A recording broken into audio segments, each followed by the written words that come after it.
You've tuned into The Mountain Gardener with your host, Ken Lane. Gardening, it can be challenging, but with these simple insider tips, you'll reap huge rewards. Now, let's tune into today's Mountain Gardener with Ken and Lisa. And welcome to this week's edition of The Mountain Gardener. Your host, Ken Lane, here every week talking about the landscapes of northern Arizona. And we are in the thick of it. You are planting. Go all in. Just go. Come to the garden center. Buy. Plant. You can go to everything. Flowers, trees, shrubs, fruit trees, berries, figs. I mean, it's all there. Put a new fountain out there. Just enjoy it. This is why we live in this part of the country. It's just so beautiful. The days are bright. The nights are cool. It's the best. I mean, this is truly God's country. I keep getting questions about hardiness zones, frost dates. How concerned should I be? What am I at? Here's my answer. Thought I'd just take a moment and share the difference. First of all, we are a zone 8. So Prescott, Arizona, at this 5,000 to 5,500 foot level, we are a zone 8. That means our plants that we put in the yard, if they're going to be perennial, they're going to come back year after year, they need to be able to go down to 10 degrees or colder. So you can grow a zone 8, 7, 6, 5, 4, 3, 2, 1, all of those, just not zone 9, 10, or 11, those higher zones. That's going to be more like Phoenix. So you don't see saguaros up here because they freeze out in the winter. It's how cold, the depth of the winter, how cold could it be? And so that's what's going to thin out certain kinds of plants. Well, we're in pine forest, juniper forest. We've got desert willows growing wild. We've got hedgehog and prickly pear cactus. They all go down to pretty cold, like below. They go down to sub-zero. So they all take our zone 8 and then some. Just stay away from bougainvillea. That's a zone 10 plant. If it even looks cold, it's gonna vaporize in the winter, in January. Now that's the difference between zones. So you folks tuned in from Highland Pines, Groom Creek, Williams, Seligman, Flagstaff. Okay, that's going to be a zone 6 or 7, depending on your elevation. What it comes down to more than cold hardiness is what direction are your gardens facing in January. So at the east exposure, they get the sun bright and early. They warm things up quickly. And so that's a microclimate. You can have some hardier, less hardy things on your east side, your south side. The north side of the house, oh boy, that's going to get, in January, if we get a snowstorm, that's where the snow gathers and stays there longer. So it melts on the east and the west side, south sides, and the north side is still there, soggy wet, drowning things out. In fact, I've killed off quite a few things on my north side. Whereas my east side, that's my best gardens, my easy gardens. So my north side, because I got a 2-story house, it shades that area. It's cold back there. It sure is pleasant during the summer, though. It's a little microclimate because it's cooler. It's very pleasant to be out there, even at 4 or 5 o'clock in the afternoon. It's just super nice. And so you'll find that happen. You'll have different microclimates as you have east, south, west, north sides of trees, shrubs, sheds. The house will make a difference. Now, what's the difference between that and frost dates? So we always have a first frost and a last frost date. We've got something that we track. So in gardening, we have to know those dates. So in Prescott, Arizona, here proper, our zone 8 gardens.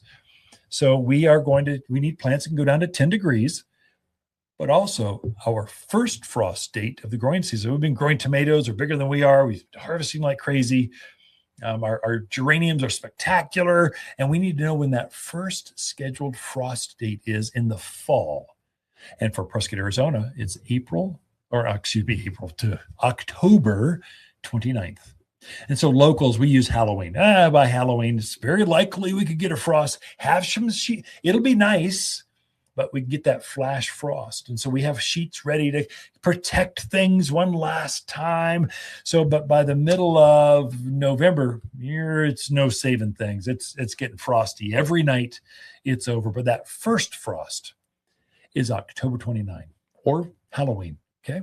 So if you're in Prescott Valley, maybe it's different. I think you're like October 28th. You're the same. We're all the same. It's going to be right there. It depends on that storm, how it hits us, when it hits us. Now, what about last frost? It's going to be frosty from October 29 through May 8. In Prescott, Arizona, May 8 is our 100 years of data. We've been tracking this, and it lands, the average is on the first week in May. So locals, if we're thinking holidays, we're thinking, Mother's Day. I know Mother's Day is the 12th this year, but it helps us remember, be ready, watch it. Now, here's the thing with averages. Some years that frost ends the first part of April, like this year. Some years it's frosty all the way to Memorial Day, but the average has been May 8th. That's the tricky thing about it. So we gardeners, we're going, okay, I think I'm going to cheat it. I'm going to go plant my tomatoes, my squash, my eggplants, my basil early because I think it's done frosting. And we'll do that. I've put some of those in already. But I know I'm cheating. May 8th, I'm thinking, okay, I've got my sheets ready. I've got my plant protectors around them just in case we're planting early. But we think this year feels early this year. So we can get away with that. I've literally seen it snow, 3 inches of snow middle of May in the mountains. It can happen right here in town, Prescott. So it can happen. So this is unseasonably warm right now. And I would think you can plant right now. Just keep your eye on that forecast and be ready to throw a sheet. If it does get frosty now, it'll be a flash frost. So just real quick, it'll be at 5 o'clock in the morning, poof, for like 30 minutes and back nice. You just need to get through that time frame. So know what your hardiness zone is. You're a zone 8, or check out where you're at on my website. In fact, maybe I'll throw that to the front just so you can see it. You just type in hardiness zones. I've got a map. It's interactive. You can put your zip code in. It just tells you flat out, here you are. It does change a little bit too. They changed 2 years ago. We were a zone 7B. They break it down by 7 and then A and B. Each one's about 5 degrees. So 7B is 5 degrees. 8 is 10. 8B is 15. So they've got these ABs things, and it'll tell you that. So it's how cold does it get in the middle and the harshest part of winter. Then you also have to know your frost dates. And so that's going to be October 29 here in Prescott, Arizona, and May 8th is our last frost. So you need to know both of those, or you'll be caught by surprise. You'll be lulled into this, oh, it's so nice. Finally, I'm going to go plant. And then it has that one last event happening. Now, I don't think we have that, but just know that can happen. In fact, I had some of my zone 8 plants, zone 9 plants come back. It was so nice this summer. So my Caliprocoa, these are million bells petunias. They lasted all winter. They're in full bloom. I had to cut them back. They got too big. They're too healthy. They're too strong. And normally the winter kills them back. That's the first year that's ever happened to me this year. My lobelia, full bloom right to the end of the year. It was amazingly warm. In fact, the pollinators were all over this plant because it was one of the few things that was still blooming for them. So the entire front of this huge clay pot was just flowing white flowers, were covered with butterflies and bees all winter pretty much. And so it's one of the few things they could use to forage for. Now there's lots of flowers out, so they aren't quite as pronounced. But at the end of the year, they were really using it. In fact, I'm going to plant more of those. They're so nice. They'll take some frost, but they also take our sun in summer. And so this is the time. This is the time you start putting in your bulbs. You want to put those in now. The dahlias and the lilies and the gladiolas. You put those in now so that they will bloom all summer for you. So when the ground is finally done, it's finally thawed, you can start planting all your root crops, potatoes, strawberries, asparagus, rhubarb, horseradish, all those things go in now. And then you're harvesting those all before the first frost of October 29th. Now, you're an expert now. You know frost dates. You know hardiness zones and what they mean in your gardens. Appreciate you tuning in. We'll be right back with Lisa Watters-Lain with your garden questions right after this. Watters Garden companion plants of the month are lilac, poppy, columbine, and our purple twist plum. This Arizona plum is the ideal purple tree between evergreens. Blooms in a profusion of pink flowers that precede the deep purple foliage. Large enough to use as a front yard tree and behaved enough to use as a street tree. Plant pairs flanking gateways, driveways, or an orchard like rows to screen neighbors. Purple twist plum can only be found at Watters Garden Center. And we are back with Lisa Watters-Lain in the studio. She comes each week with your garden questions. Just what are people talking about? Wow, you got a natural glow about you today. That looks good.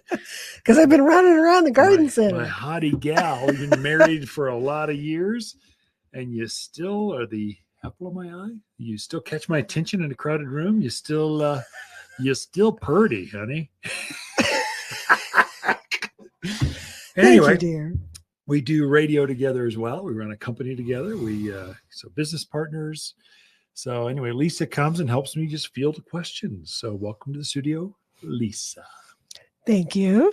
Mm-hmm. Good to be here. It is. Good to be here in spring, enjoying. It's a beautiful day today. It feels like it, yeah. Yes, I know we got a little bout of cold, and then it looks like it's up into the 70s. I mean, it could be July, and there's a little bout of cold in the mountain. It could be a hailstorm with 3 inches of hail out there. So you just never know. That's the mountains. That's part of the beauty. Right. And, people are always concerned, well, can I still plant? Well, yeah, we know it's going to get cold. Yeah, don't throw your tomatoes outside, but yes, of course you can still plant. It's a wonderful time to plant. The plants we have in the garden, all the fruit trees and the shade trees and the evergreens and the lilacs and the forsythia and the rhododendrons and the azaleas we don't bring those things in at night. They stay out there exposed to the cold. We're trying to acclimate them, that's what we call it. Toughen them up. Get them used to our climate. So even the greenhouses, we don't heat. We let them go down to ambient temperature. We just try to keep the frost off of them so they look fantastic all the time. But we're trying to acclimate them too. So we're not bringing them in. I mean, a summer plant, if you're like tomatoes, if you're planting zinnias right now, first of all, we don't have zinnias because it's too cold for them. Right. But we do have pansies and all the other spring things. Now is the time to plant those. So you plant them seasonally correct. Right. Definitely. It does feel like spring though. Finally, it's nice. It's during the day. I finally had just a t-shirt on. And I lost my winter weight, which is kind of good. So I look good in an apron. So we wear aprons at the garden center. For those who've never been, we all have aprons. I'll tell you ideas. It's anyway. And I don't know my where apron's you're thinning. It's the people are going, hey, you look pretty good. Spring's looking good on you. I'm going, well, thank you very much. I feel better about myself and my customers. That's good. I wish I'd lose my winter weight. I'll have to work on that. What garden questions do we want? Because I'm not touching the weight thing with you. Moving on. You have learned something in 36 years. Right. I'm impressed. All right. So Cindy's out in Chino. So last year, her apple trees had a lot of codling moth worms in them. Just doesn't want to repeat that. Wants a good crop. She wants to make her applesauce and her apple pie. Without worms. She knows, how do you prevent that? Yeah, easy. This is easy. Well, it's not easy. It's going to take some work. But if you know what to do, it's not that hard of work. So apples and pears, those two fruits get in them called what we call codling moth. It's a little tiny worm that's actually a moth larva. She comes and lays her eggs on your fruit. The larva stage comes in and burrows its way and lives inside the fruit until it matures, comes back out, burrows its way back out, and then flies around and lays more eggs. So we call them codling moths. We can have up to 2 to 3 waves of codling moths per season because we've got such a long season. And so she loves to lay her eggs into that pollinating fruit. So as the apples or pears bloom, they're pollinating. There you see bees floating around, moths are floating around, and they're pollinating all the flowers.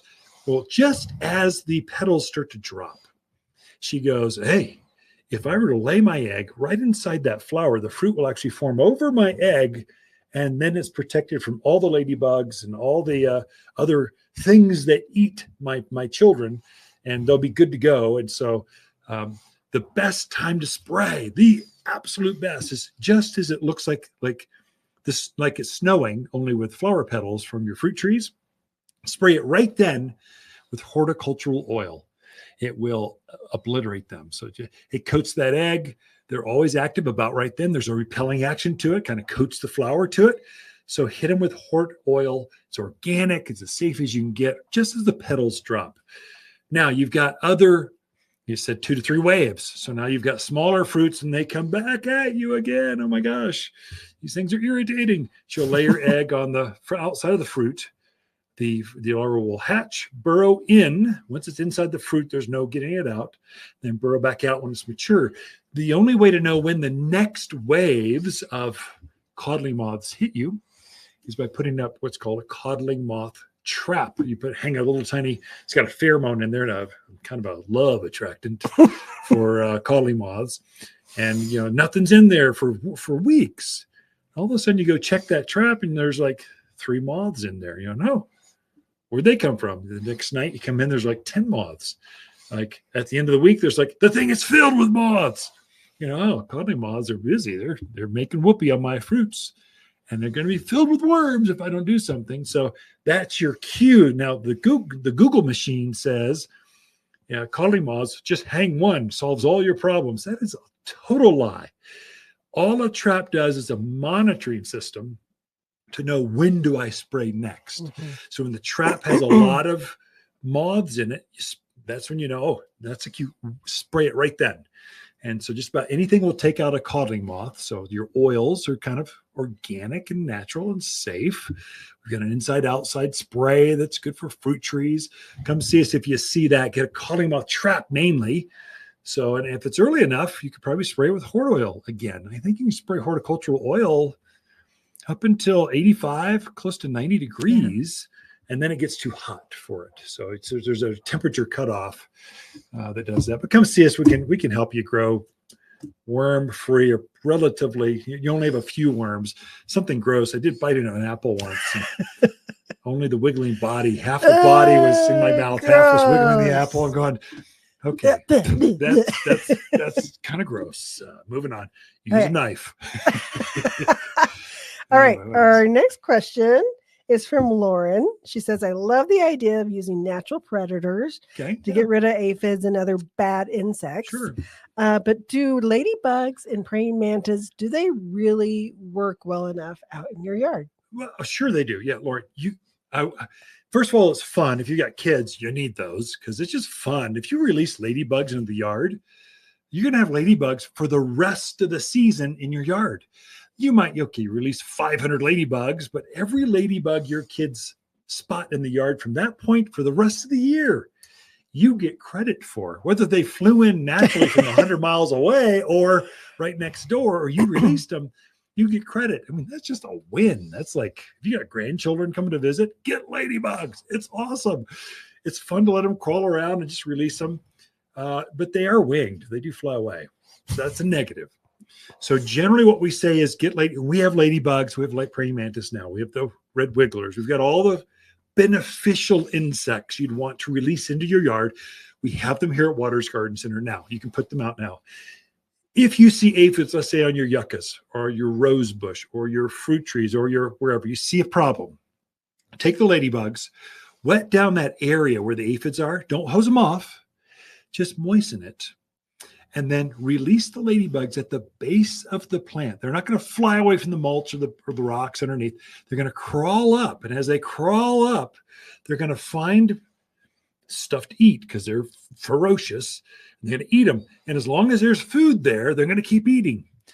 As soon as they're done, as soon as that food source is gone or your problem's gone, they're going to take flight and fly to the next available food source. Might be the rose bush next over, or it might be down the street. We don't know, but they're going to be flying around looking for food. Moisture, because they're thirsty. So the moisture keeps them around. So they're going to have a drink and then they're going to have an eat. So those two things, and then release them at night. So they're doing this. If it's just light, they're going to go, oh, The sparklies over there. Look, I'm going to fly away. But at night, they don't fly at night. So if we release them at the base of the plant, moisten that area first, and then let them go. Praying mantis are different. That's an egg casing. So you put this praying mantis egg case out there, then they release later when it's temperature related. Well, I don't know when that'll be, but it'll be later than temperature now. related. It's temperature related. Well, we are out of time like that. Ken and Lisa Lain, the Mountain Gardeners. Be right back after this. Growing up in Prescott, we knew spring was here when my grandmother's lilacs bloomed. I'm Lisa Watters-Lain, and my grandmother would be thrilled with the new Bloomerang purple lilacs at Watters Garden Center. They don't just bloom once in spring, they bloom again in summer. Mine bloomed 3 times last year, making spring last well into fall. Come check out all the heavenly new sights and scents that are making this spring the most beautiful ever. Lilacs like Grandma used to grow and better. Watters Garden Center in Prescott. So I am asked often, Ken, what tomato plant should I plant? Which one's the best one? Which one produces this elevation? Which one? And it's so mesmerizing. I mean, there's dozens and dozens of varieties. Heirlooms, non-GMO'd, all hybrids. There's all types. It gets confusing. Here's what it comes down to. Here's my take on it, or here's my personal favorite. My name's Ken. We're just friends, neighbors talking over the back fence. Here's what I do. I don't really care for the really large tomatoes. If it has the word beef in it, or beefsteak, or brandywines, these great big gigantic slicers, because the night times are so cool here, the plants will grow like crazy during the day, and then they shut down, and they just don't seem to produce like they do in a more humid, temperate climate. It's the elevation causes the daytime and nighttime temperatures to swing so much, it messes with things. And so I tend to be discouraged by those.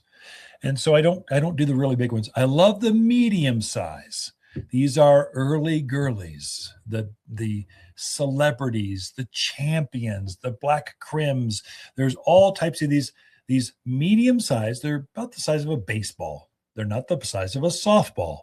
They just take too long. Those beefsteaks, they're beautiful plants, loaded with green tomatoes, and it's October. We're about to get our first frost. That's frustrating.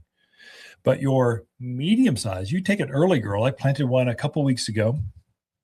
I protected it in a round plant protector. It's like a little mini greenhouse. As it warms up the soil, it's already knee high. It's already starting to flower. And so I will have baseball-sized tomatoes coming off of this plant by July. In another couple months, I will have, and then from that point forward, I just have more tomatoes than I know what to do with. And so that's why I like that medium-sized tomatoes. Now, I do have some issues with your heirlooms, and I love heirlooms. I'd rather have that, but the hybrids, we pollinated 2 strong plants together. We haven't changed the DNA at all. They're just cross-pollinated or hybrid. Those plants tend to be more disease resistant. I have a mildew issue in my backyard, and the heirlooms just get so many leaf spot, leaf curl. They just get some spots. They get more bugs. The hybrid varieties, don't be afraid of those. They are not genetically modified. They're non-GMO, but they are bred to be. We literally breed them to be stronger plants. So look for those as well, but look for medium size. And then, of course, lastly, your cherries. You've got yellow pear and sweet 100s. You've got yellows and reds, basically cherry tomatoes. They produce like crazy. Now, I plant one of those because there's nothing like popping off a cherry in the gardens while it's been warmed by the sun, and you just pop them right down. They're like candy. Oh my mouth just watered thinking about it. So I do like cherry tomatoes and they're all good because they produce so quickly. So that's the secret. If they got to spend all its time making this gigantic fruit, it's going to take longer. It takes more energy, and we may not have that kind of time because our nighttime temperatures, it just bumps us up to that frost date that gets us. Then we have patio tomatoes or standard tomatoes. They call it determinate or indeterminate. How do you know? Indeterminate You'll see this on the tomato tag. Indeterminate means it is indeterminate how big it will go. It just keeps going bigger and bigger and bigger. It will easily get bigger than you and I. That's indeterminate. If it's been determined to have a certain size and no more, those are going to be your tomatoes that are like patio tomatoes. They're made for containers. In fact, we have them where they're actually in cachet pots. They're not meant to be planted. They're meant to be on a back patio, a deck, an entrance. They're meant to be small, yet they still form the same size fruit. That's the secret. And so we affect that by the way the roots, the size of the root. So determinate or indeterminate. Now you're an expert on that. You know, if it says indeterminate, like a celebrity tomato, it's indeterminate. That thing's going to keep feed. It's going to get bigger than you and I, and it's going to be loaded with hundreds of baseball-sized tomatoes. It's a great size. Then you get yellow, you get red, you get black, you get green tomatoes. There's actually some that green Germans. They're ripe when they're green. That's it. So you have all those. Pick your favorite. I do find the red ones are kind of like the go-to. If they have some different colors than yellow, they tend to be sweeter. So your black ones tend to be a little sweeter. Your yellow tomatoes tend to be a little sweeter. The acidity count's a little lower in those. Now you're coming into preference. As far as which one's hardiest, strongest, I think pick your favorite flavor, your favorite size, and just go all in. If you can plant bigger, it's better. Get a bigger plant. If you got a choice between a Soul 6-pack and a bigger gallon, go bigger. Because that nighttime temperature slows everything down, it just takes longer for them to, it's because of an altitude thing.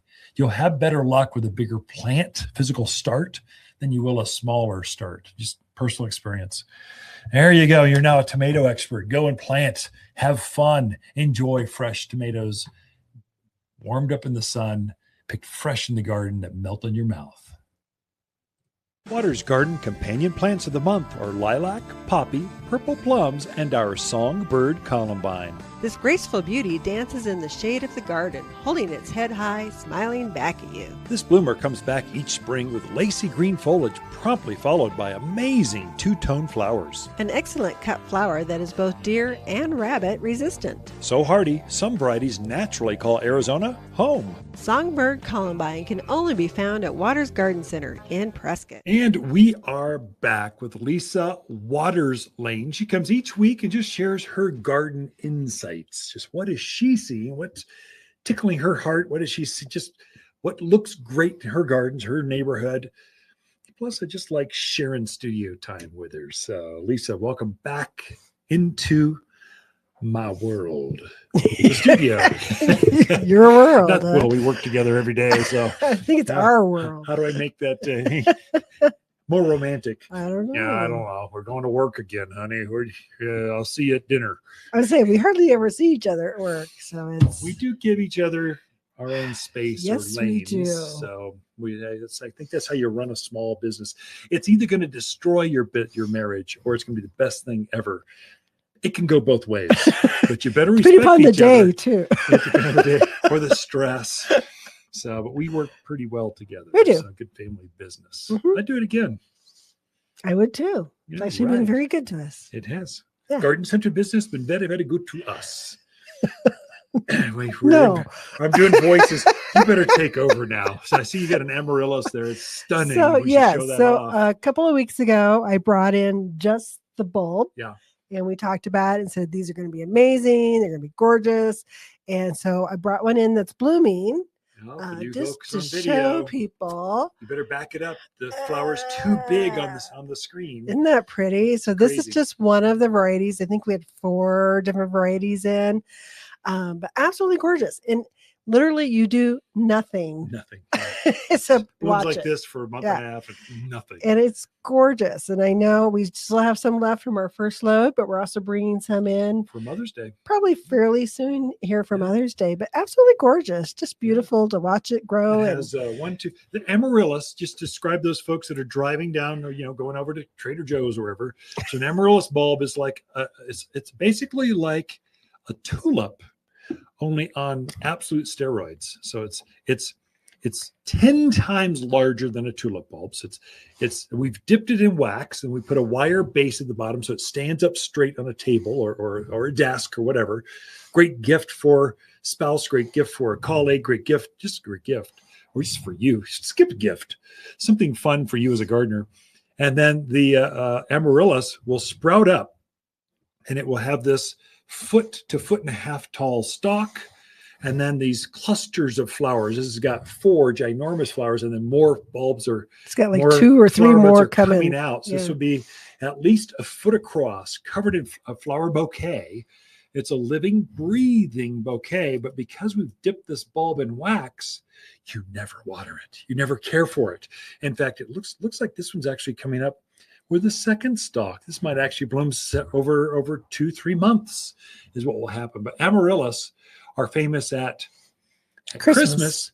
We're trying to make them famous at Easter and at Mother's Day. And so we've got some that are dipped in rose blossoms. We've got some that are dipped in moss. The Mother's Day ones are going to have moss with some succulents coming off the side. They're just cute as can be. Oh my gosh, gardeners are going to go nuts. So amaryllis, that is pretty. Does it smell?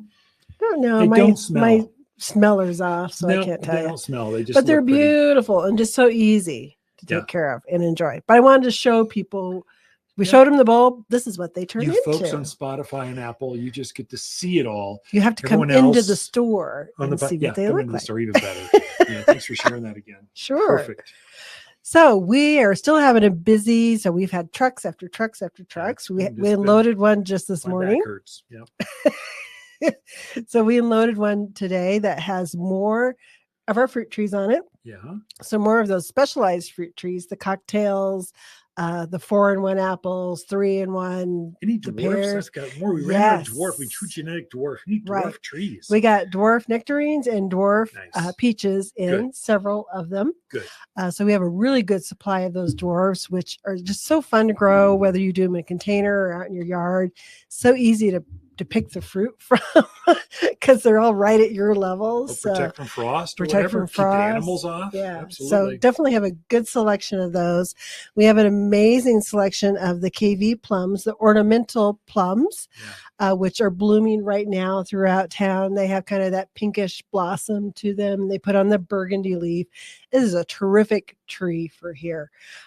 It's kind of a no muss, no fuss tree. Once it's established, it's just tough as nails. So I was going to feature that this week in our article, but we didn't have enough of them. We ran out. So I'm glad to hear we got more. I'll feature them maybe next week. I'll just go purple leaf plum, purple. I forget what name I gave it, but something wild, I'm sure. Something fun that describes it better than plum tree that blooms. Okay.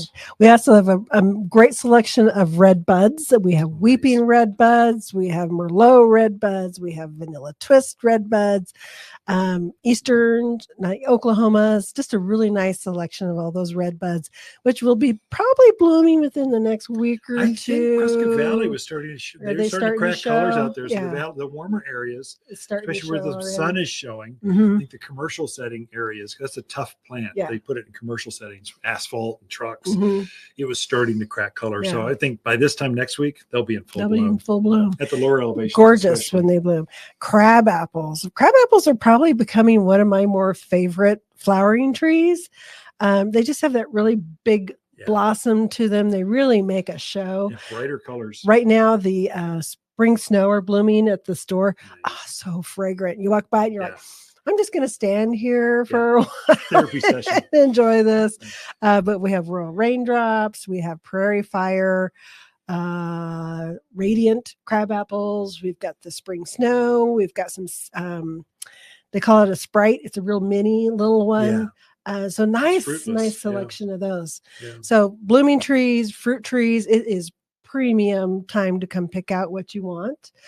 We also have a wonderful selection of cool season veggies, which we're still in that. It's not tomato time yet for most of you. Though. We have them, peppers, but you got to have a greenhouse or a way to protect them. Yeah. But we have lots that you can put in now and not have to worry about protecting your kale, your lettuces, broccoli, all those kind of cool season stuff. Peas, good to put in now. Wonderful selection of herbs. So I love herbs. I think they're just totally underutilized in our area. And so many of them are perennial. I mean, they're coming back year after year after year. Now, we don't have the true warm one, basils, those guys, but we got the ones you can definitely put out now. The sage, the rosemaries, the lavenders, mints, oregano, lots of mints, lots of oreganos, lots of thyme. And it's a wonderful time to get it going. And you can grow those in containers. You can grow them in some people like to do an herb garden or a raised herb garden bed. Just so many different ways to use them. You can put them in your pots with your pansies.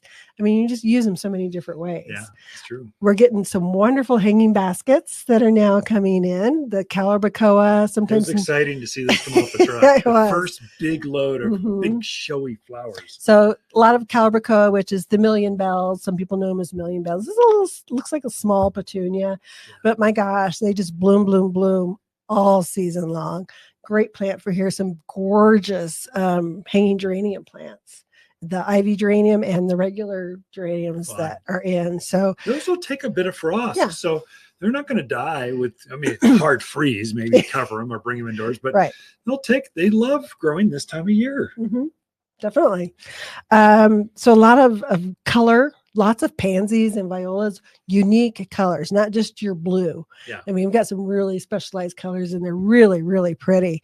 In the perennials, we're starting to get our Salvia greggii in. For those people that want to attract those hummingbirds into their yard, that's a great one for it. Gardenias, I saw those were starting to bloom. They're blooming. So, I kind of just stand by them and smell them too. Therapy session. If you feel stressed, come to the garden center. Definitely. We tell the staff, if your back hurts, go smell the crab apples. You get a bad customers, go smell the gardenias. Yeah. If you need some therapy. Take some you time. Right. And then come back to work. And then get back to work. So a lot of azaleas are starting to bloom right now too. So you got to come in and check all this stuff out. So we'll show them one last time. Okay. There's the amaryllis. But we are out of time. Ken and Lisa Lane, the Mountain Gardeners, will be right back with more garden tips, tricks, and insiders, garden hacks right after this. Watters companion plants for April are purple twist plums, perfume lilacs, columbine, and Arizona gaillardia. Gaillardia is the perfect mountain perennial with huge fiery flowers on a compact plant. She loves the heat and super drought hardy.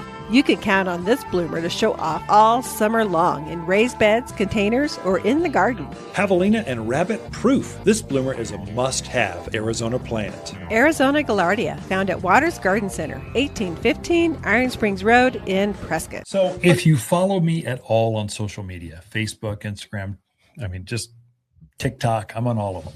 LinkedIn, I've got a tremendous following. Thank you all for that.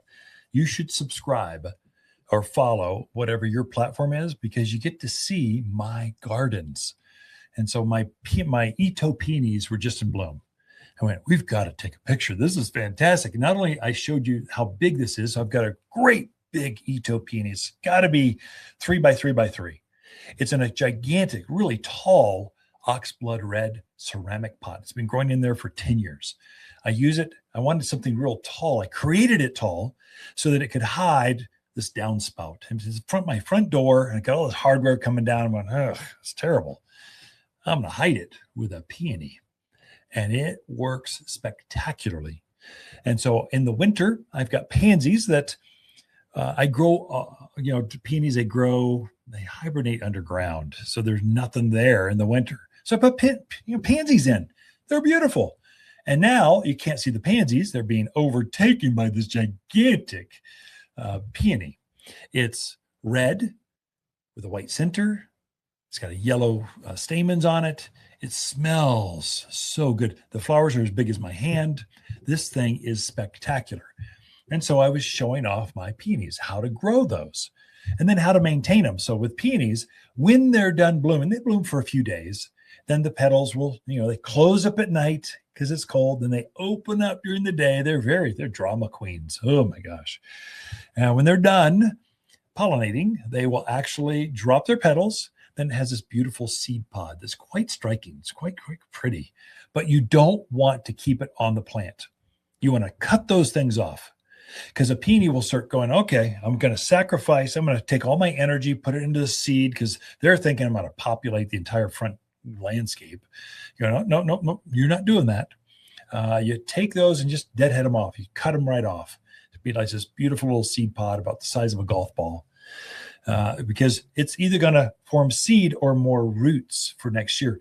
When it's done blooming, it's got this beautiful foliage. It's very graceful. In fact, you're planting a peony for the foliage.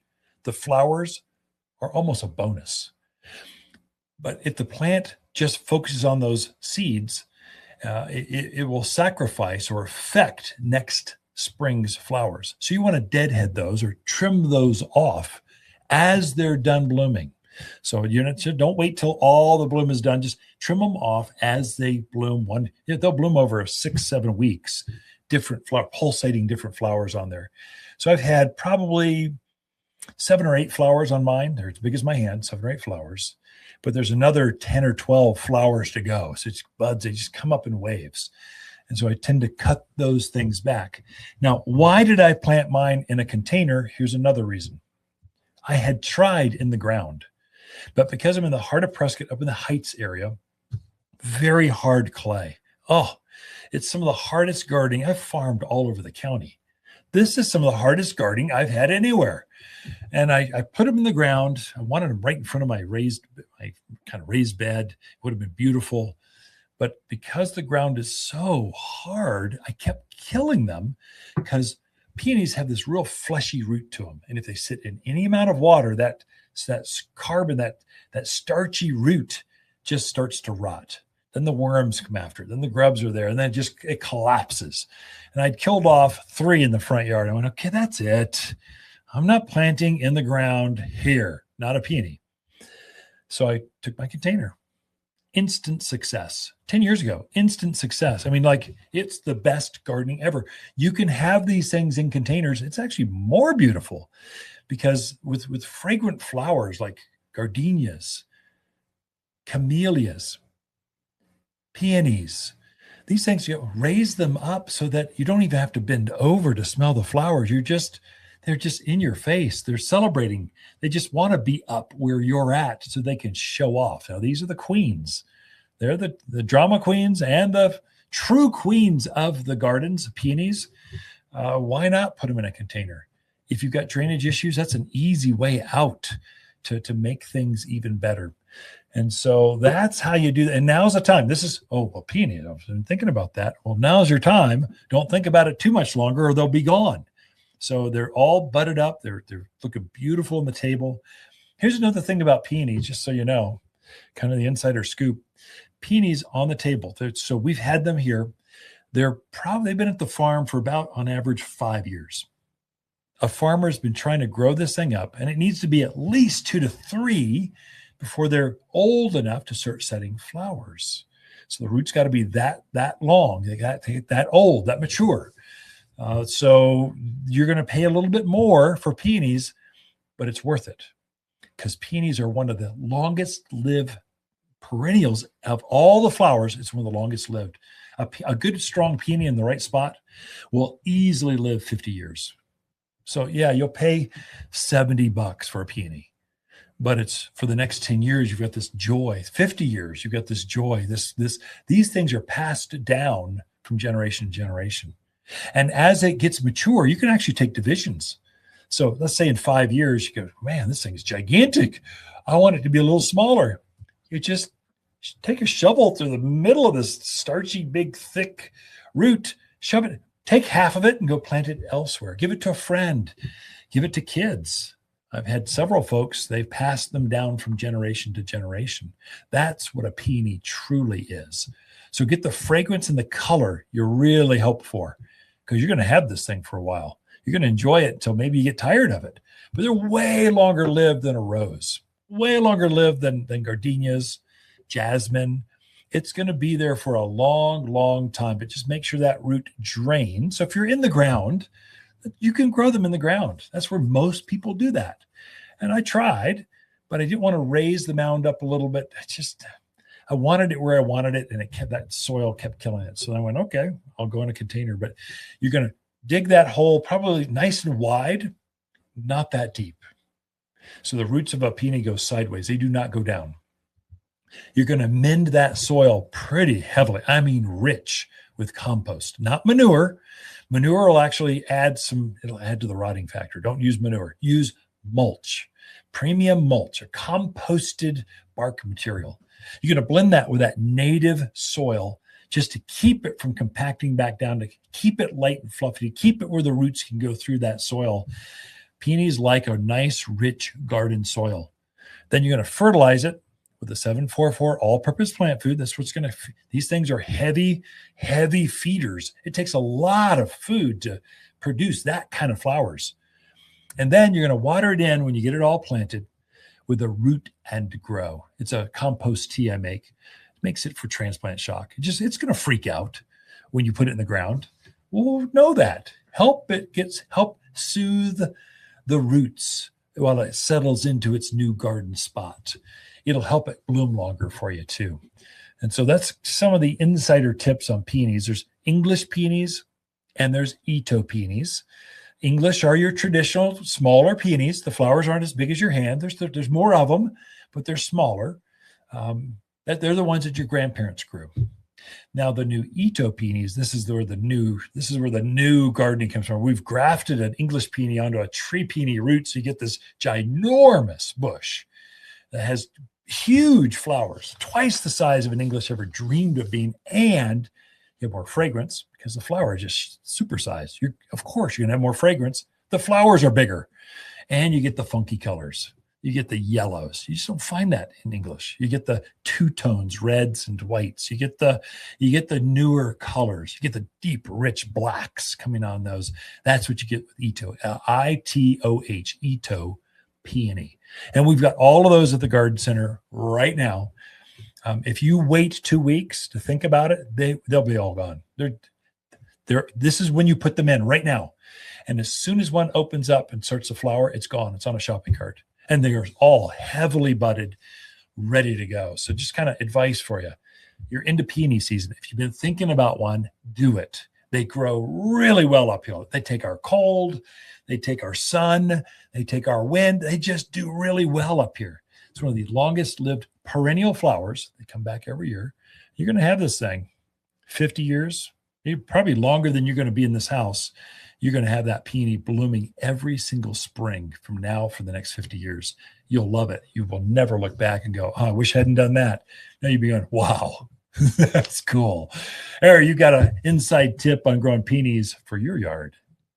Watters Garden companion plants of the month are lilac, poppy, purple plums, and our songbird columbine. This graceful beauty dances in the shade of the garden, holding its head high, smiling back at you. This bloomer comes back each spring with lacy green foliage, promptly followed by amazing two-tone flowers. An excellent cut flower that is both deer and rabbit resistant. So hardy, some varieties naturally call Arizona home. Songbird columbine can only be found at Watters Garden Center in Prescott. So the number one trending section at the garden center. So garden center, we've been around since 1962. That's 64 years Watters Garden Center has existed. That's a long time. And we've seen a lot of trends come and a lot of trends go. And this year, this is the trend. Oh my God. Well, vegetables and herbs is a big thing. It's trending. In fact, we just moved it from the back of the greenhouse to the front. It's right front and center, right by the parking lot. The front greenhouse is full of vegetables and herbs. It's just trending so much. It makes it easier for us, easier to find them, easier to take care of. It's a strategic move, and we can dedicate more space to it because it's trending. Right next to that, out in the full, hot, sunny area, outside the greenhouse, where it just radiates heat off this huge wall, is our low maintenance section. So we focused in or curated a bunch of plants that just you plant them and you hardly have to care for them. They're low maintenance, not low water. We're not xeriscape. We're thinking just lower care. Once they get established, you don't take care of them. And this is the cacti. It's the yuccas. It's the agaves, the manzanitas. I should probably have junipers over there because they're darn close to it. But it's this special section of spiky, pokey, unusual. You kind of look at it and go, wow, it's pretty cool stuff. And usually it was so hot. It was difficult to get people to go over there and shop. Well, not anymore. They're crawling. That's like one of the number one sections. And I didn't see that coming. So that's Mackenzie, my daughter. She goes, Dad, we need a bigger space for this. And I got an idea. And she runs it with the team, and the team kind of goes, let's do this. And they remodeled the entire section of the garden center and set this thing up, and it's beautiful. Well done, team. So, people, they keep saying it's hard to find good people, employees. It's hard. I'm telling you, it's easy to find good employees. It's easy to find engaged employees, teams. It's paying them well. That's no brainer. It's not about pay. It's about where you go to work. Do you want to get up and go make a difference in your community? Our customers, gardeners, are pretty easy going. This is a highlight of the day for them. So they're kind of in a good mood. I think that's a gardener thing. But then I think it's also treating people with respect, hearing their ideas and going, that's a good one. Let's try that. And it works. And you go, way to go, team. I want to work for someone like that. And so that's what we created here is we created a team that I want to work with people that I like. And if I don't like you, you're probably doomed here. Your life will be miserable. The team will put pressure on you. And so we've created this culture where we just like to come to work and make a difference. It's a joy to come into. It's almost like therapy. I don't have to I can check out of the problems of the world. I come here and I get to play with gardeners, deal with hummingbirds, unload plants, and it's physical. It's taxing. You're at the end of the day, you go, what just happened? And it can be tiring. But wouldn't you rather do that than go, oh, when is the day going to end? Oh, but anyway, back. Okay, I digress. I don't know where I get all these soapboxes. The team came up with this low maintenance section. You guys are awesome. There's a brand new yellow yucca that's dwarfed over there. There's a woolly prickly pear. I'm taking one of those home by the end of the day because I know they'll be gone. It's a Hardiness 7-6 kind of prickly pear with it's like an old man's hair all over it. It's really cool. It's like floats in the wind. It's really cool. That's over there. Teddy bear cactus, lots of varieties of manzanitas. They're all just there waiting to be planted, but I didn't see that coming. So it's like, well done, team. Low maintenance. And then vegetables and herbs are trending in a big, big way. So throughout the week, Lisa and I camp out here at Watters Garden Center, and we do like talking to fans of the show, truly. So thanks for tuning in. Until next week, have a great gardening week. Growing up in Prescott, we knew spring was here when my grandmother's lilacs bloomed. I'm Lisa Watters-Lain, and my grandmother would be thrilled with the new bloomerang purple lilacs at Watters Garden Center. They don't just bloom once in spring, they bloom again in summer. Mine bloomed 3 times last year, making spring last well into fall. Come check out all the heavenly new sights and scents that are making this spring the most beautiful ever. Lilacs like Grandma used to grow and better. Watters Garden Center in Prescott. For a more fruitful garden, increased success in the landscape that just feels better, then tune in daily to the Mountain Gardener podcast. Subscribe through your favorite podcast streamer or visit wattersgardencenter.com. Better yet, visit me directly right here at Watters Garden Center. Thanks for tuning in.